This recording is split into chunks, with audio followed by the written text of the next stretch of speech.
আগের ভিডিওতে ব্যাংকার মিসসেলিং নিয়ে তো অনেক কথা বললাম, কিন্তু যদি আপনি বা আপনার পরিচিতি কেউ অলরেডি এর শিকার হয়ে থাকেন তবে সলিউশনটা কি?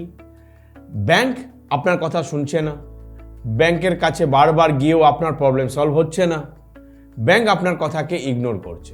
তবে জেনে রাখুন, আরবিআই থাকতে আপনার ভয় নেই।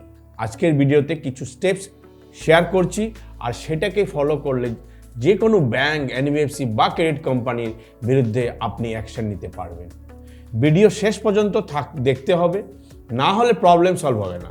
চলুন দেখে নিই আরবিআই কমপ্লেন্টের প্রসেসের স্টেপ বাই স্টেপ। সবার আগে মনে রাখবেন, আরবিআইয়ের কাছে যাওয়ার আগে আপনাকে প্রথমে আপনার নিজের ব্যাংকের কাছে কমপ্লেন ফাইল করতে হবে। স্টেপ 1, ব্যাংকে গিয়ে বা অনলাইনে অফিসিয়াল কমপ্লেন করুন। স্টেপ 2, সবচেয়ে ইম্পর্টেন্ট, কমপ্লেন্টের অ্যাকনলেজমেন্ট বা রেফারেন্স নাম্বার অবশ্যই সংগ্রহ করুন। এটা ছাড়া কিন্তু পরে কোনো কাজ হবে না। এবার হচ্ছে স্টেপ 3, যেটা বেশিরভাগ মানুষ ভুল করে। ব্যাংকে কমপ্লেন করার পর আপনাকে 30 দিন ওয়েট করতে হবে। যদি 30 দিনের মধ্যে ব্যাংক আপনার প্রবলেম সলভ না করে বা ব্যাংকের দেওয়া সলিউশনে আপনি হ্যাপি নন, তবে আপনি আরবিআইয়ের কাছে যেতে পারেন, তার আগে কিন্তু নয়। এবার কমপ্লেন করবেন কোথায়?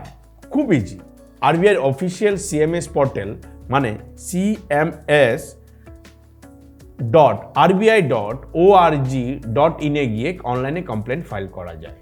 আর যদি আপনি অনলাইনে কমফোর্টেবল না হন তবে পোস্টে চিঠি পাঠাতে পারেন নিচে দেওয়া এই ঠিকানাটা আমি বলে দিচ্ছি। CRPC, reserve bank of India, sector 17, Chandigarh 160017, RBI ombudsman. আমরা এই দুটো ঠিকানায় আমাদের নিজের ডিসক্রিপশনে দিয়ে দেব। আরবিআইকে যে কমপ্লেনটা করবেন তার সঙ্গে ব্যাংকে যে কমপ্লেনটা করেছিলেন তার একটা জেরক্স কপি আর অ্যাকনলেজমেন্ট কপির জেরক্সটা দিতে ভুলবেন না। বিশ্বাস করুন, আরবিআই আপনার কেসটা খুঁটিয়ে দেখবে আর প্রবলেম সলভ করবে ডেফিনেটলি। আচ্ছা, এখানে আপনাকে একটা বড় ওয়ার্নিং দিই।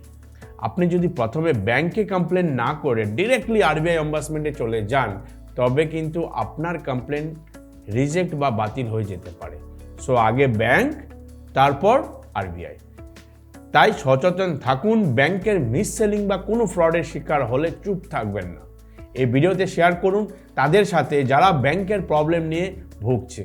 আর ফাইন্যান্সের মতন রিয়েল ফ্যাক্টস জানতে সাবস্ক্রাইব করতে ভুলবেন না। দেখা হচ্ছে পরের ভিডিওতে। ধন্যবাদ।